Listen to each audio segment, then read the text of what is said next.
Why I became a horse physiotherapist. Louise and I sat chatting around the oak dining table, sharing stories, knowledge and inspiration. It's the first time we've met. We have horses and physiotherapy in common, so there's no shortage of conversation. We find that our experiences are varied, and yet there are many similarities. It turns out we both have a habit of following our dreams without necessarily knowing quite where we're going or how we're going to get there. Sometimes we're even quite vague on what the dream is, but somehow we know we're on the path we're meant to be on. We are each unique, and we are the sum of all that has come before, whether good, bad, or indifferent. Louise and I have not got to this point in our lives because of one particular course that we took, one specific event we attended, or one individual we worked with. Instead, everything that we've experienced comes together to form who we are today. Tomorrow, with new knowledge and new experiences, will be different, if only in a small way. Sometimes, something happens that creates a big shift in our lives, but mostly, it's the little things that add up over time. And often, the little things are the ones that we have a level of control over. People often ask why I became a horse physiotherapist. Here's what I wrote about this in my first book, Horse Massage for Horse Owners, which was published in 2012.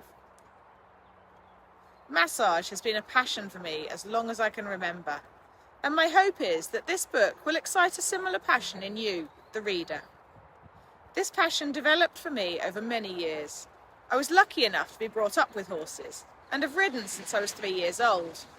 My ponies, Scotty, Dorosina B and Sheed and Saffron carried me safely from lead rein through Pony Club and onto horses, although Scotty in particular threw some challenges in along the way.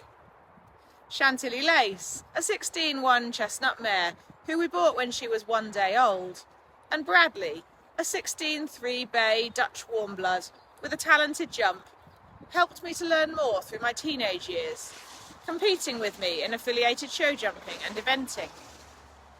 A friend, Vera Lacey's chestnut Welsh cross thoroughbred Bilbo Baggins, who had a heart of gold, and Connemara Parsley, with his immense sense of fun, took me to many a riding club national championship. One of my most memorable achievements was winning the Riding Club National One-Day Event Championship on Francis Coleman's Dudley, a horse I'd only ridden 4 times, one of which was to win the qualifying event. Deciding initially that university wasn't for me, I followed my love of horses through a variety of jobs, working with a range of breeds from Shetlands to Shire, and in diverse areas such as driving and point-to-pointing, as well as dressage, show jumping, eventing, hacking and teaching. At one point I had my jockey licence, but unfortunately the horse did a leg the week before I was due to ride in my first race, and by the next season, racing wasn't an option. The majority of my time in late teens and early 20s was spent with a horse dealer. We visited horse fairs including Appleby Horse Fair, Stowe Horse Fair and Ballinsloe Horse Fair, and were regulars at Southall Market and Reading Market. I met horses from all walks of life, including a spell of selling to the knackerman, and a spell of importing top quality show jumpers from abroad. It was a steep learning curve, one that not many people have the opportunity to experience, and one that I am forever grateful for. I truly believe that I would not be where I am now without the knowledge that I gained during that time. The horses were my teachers, and the horses at the dealer's yard taught me far more than any book, DVD or course could ever teach. I learned very quickly to accurately assess a horse's behaviour, both on the ground and ridden, because if I got it wrong, then I got hurt.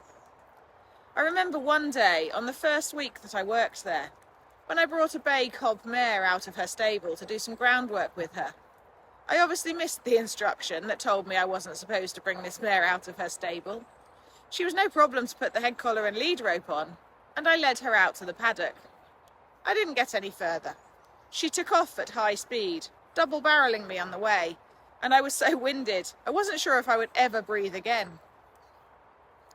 One thing I quickly learned to assess was whether or not a horse had been broken in and what his ridden behaviour might be. This wasn't something I was conscious of learning, it just kind of happened. I now know I must have been assessing not only behaviour and attitude, but also muscle tone, reactivity and comfort levels. There was no doubting when I got my assessment wrong, I ended up on the floor. We had literally hundreds of unbacked youngsters over the years, either homebred or bought from the sales, and it was part of my job to back them and prepare them for life in a private home. Many were straightforward, calmly accepting saddle, bridle and rider in no time at all. Some were more difficult, perhaps more spooky, difficult to get the bridle on, or overreactive when the girth was done up. One I never got to the bottom of, a coloured cob that bucked me off every time I sat on him. I couldn't understand it. He was quiet and responsive on the ground, easy to tack up and calm about being mounted, but I couldn't stay on him for more than a few strides. Looking back with the knowledge that I now have, I'm certain there would have been a pain issue and that he literally couldn't tolerate a rider on his back. One horse sticks in my mind more than most others from that time. A stunningly handsome grey Anglo-Arab gelding, about 15 hands, only 6 years old, with lovely paces and a kind eye. As long as you only touched him in front of the withers, that is. The moment your hand or brush, even a soft body brush, moved further back than his withers, his ears went flat back, his head swung round to take a chunk out of you, and he cow-kicked to get rid of you with his hind legs. Sadly, he was one for the knacker man, although given the pain that he must have been in, perhaps that was the best option for him. Even then, I recognised that the horse was suffering, but I hadn't got a clue what to do to help him. I find it so sad that such a gentle horse should end up in a dealer's yard, and I dread to think what he must have gone through between leaving his original home and ending up with us. I have no doubt that he would have been to a few yards that would have promised to fix him, and that their methods would not have been gentle or fair. I often wish that I could see him again, with the understanding that I now have, and help to take away some of his pain. When it was time to move on, I studied hard to qualify and teach as a BHSAI. Around this time, a dear friend of mine took me to see a gentleman called Monty Roberts, doing a demonstration at Addington Equestrian in Buckinghamshire. I was fascinated, and I remember commenting that it would be a dream come true to study his methods on the course that was run at West Oxfordshire College in Oxfordshire. I'm a great believer in following your dreams, and so I applied and was thankfully accepted to study for the Monty Roberts Preliminary Certificate in Horsemanship with Kelly Marks. In due time, I qualified as an Intelligent Horsemanship Recommended Associate, and the behavioural knowledge that I've gained from this work forms an essential part of my massage and physiotherapy work. How else can you persuade a horse to accept the discomfort that physiotherapy sometimes involves, without understanding his behaviour and working with him rather than against him? Owners are regularly surprised at how accepting the horse is of the work that I and many other practitioners do. And I'm sure it's because we communicate with the horse, which importantly includes listening to him. I was physio on tour with Monty Roberts and Kelly Marks in the UK, and a member of the tour team for several years. It was when I was teaching at summer camp in Maine, USA, that I finally got the courage together to apply to study physiotherapy at university. I called home and mentioned that I thought I might apply when I got back. Mum and Dad obviously thought this was a good idea, because when I arrived home 3 months later, the application forms were on my bed waiting for me. I was accepted at King's College London, one of the most respected physiotherapy courses in the country, and spent 3 years studying hard whilst keeping up the horsework to pay the bills. My aim was always to study further to do physio for horses, but to my surprise, I enjoyed working with people so much that I almost changed my mind. Before I could go on to apply for the MSc Veterinary Physiotherapy course at the Royal Veterinary College in London, I had to work with people for 2 years. The restrictions of employment didn't suit me though. I'd spent too many years setting my own hours and deciding my own holidays. And so thankfully I returned to the horses and being self-employed. Being an eternal student and never satisfied that I know anywhere near enough I also followed my passion to study massage. Initially, I took an ITEC diploma in anatomy, physiology and massage just for fun, so that I could treat family and friends, because I enjoyed massage. Then, whilst I was at King's College London studying physiotherapy, I wanted to understand massage in more depth and apply more advanced techniques. So I also studied for a qualification in sports massage, an ITEC diploma. I took this further to study horse massage with equinology and qualified as an equinology equine body worker before studying at the Royal Veterinary College. I qualified as a massage therapist in 2000, as a chartered physiotherapist in 2005, as an equine massage therapist in 2006, and as a veterinary physiotherapist in 2007. My book, Horse Massage for Horse Owners, was published in 2012, a month before my son was born. I'm writing this blog in 2024, and my life has, of course, moved on in the intervening years. My second book, Understanding Horse Performance, Brain, Pain or Training, was published in 2016. I'm now a proud member of the Register of Animal Musculoskeletal Practitioners, a gold standard voluntary industry regulatory body holding a national register of practitioners. I'm also a member of the Association of Chartered Physiotherapists in Animal Therapy and of the Intelligent Horsemanship Association. In 2023, I published my third book, co-authored with Dr. Sue Dyson, titled Harmonious Horsemanship, Use of the Ridden Horse Ethogram to Optimise Potential, Partnership and Performance. I've also published several online courses, and alongside traditional horse physiotherapy assessment and treatment, I offer online coaching for humans with horses. I continue to develop my skills, knowledge and experience for the good of my clients, and every day I'm grateful for a job that I love.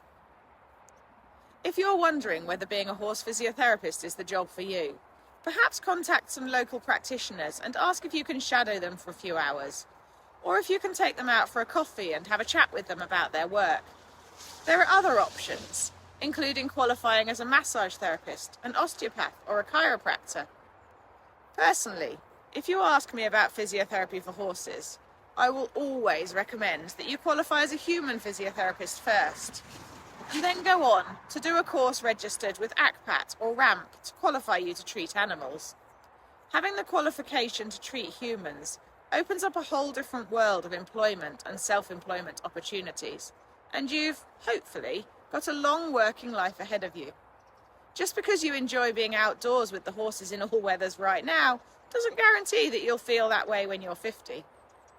At the time of writing, there are not many employment opportunities for veterinary physiotherapists, and so most are self-employed. I've learned from experience that self-employment doesn't suit everyone. Most ACPAT physiotherapists spend some of their time treating humans and some of their time treating animals. And you never know, you might find, as I did, that you actually enjoy treating people. Whichever route you decide to take into animal physical therapy, I strongly recommend that you choose a route that is accredited by the Register of Animal Musculoskeletal Practitioners. As a voluntary industry regulatory body, RAMP are trusted by both the general equestrian public and by the veterinary profession. There are a wide variety of courses that qualify you to treat horses, and picking one that's endorsed by RAMP and gets you onto the RAMP register gives you the assurance that you've chosen a well-respected course and qualification. Finally, I love my work, and I feel very lucky to have had the opportunity to follow my passion. That doesn't mean it's easy. In fact, it's far from easy. I'm writing this sitting in my car with a laptop on a Sunday afternoon while my son is with a friend. I grab whatever opportunities I can to keep up with my admin, because during school hours when my son is occupied, I'm on the road treating horses. I'm not complaining. I have a lovely view of a field, trees and blue sky, and I enjoy writing. But the self-employed lifestyle doesn't suit everyone.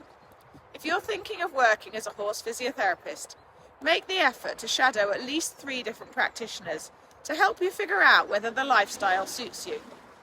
If you're in the UK, take a look at the ACPAT and RAMP websites to gather information. And if, once you've found out all you need to know, it's a career path you'd like to follow, then there are plenty of humans with horses waiting for you to get qualified so you can support them in optimising their potential, partnership and performance. I'm Sue Palmer, the Horse Physio, specialising in the links between pain and behaviour in horses and focusing on prevention, partnership and performance. I'm an author, educator and award-winning Chartered Physiotherapist, promoting the kind and fair treatment of horses through empathetic education. You can find the Horse Physio on the web, on Facebook, on Instagram and on YouTube. For news, views and exclusive deals, subscribe to my free newsletter. Thank you for your interest in this post. I appreciate your time and am grateful you chose to spend it with me. If you found value in this article, please support me by liking, subscribing, following and sharing it on your favourite social media platform, and turn on the relevant notifications for future content from the Horse Physio. Please also take a moment to subscribe to my newsletter. Your support means the world to me, and it helps me continue creating content that matters to you.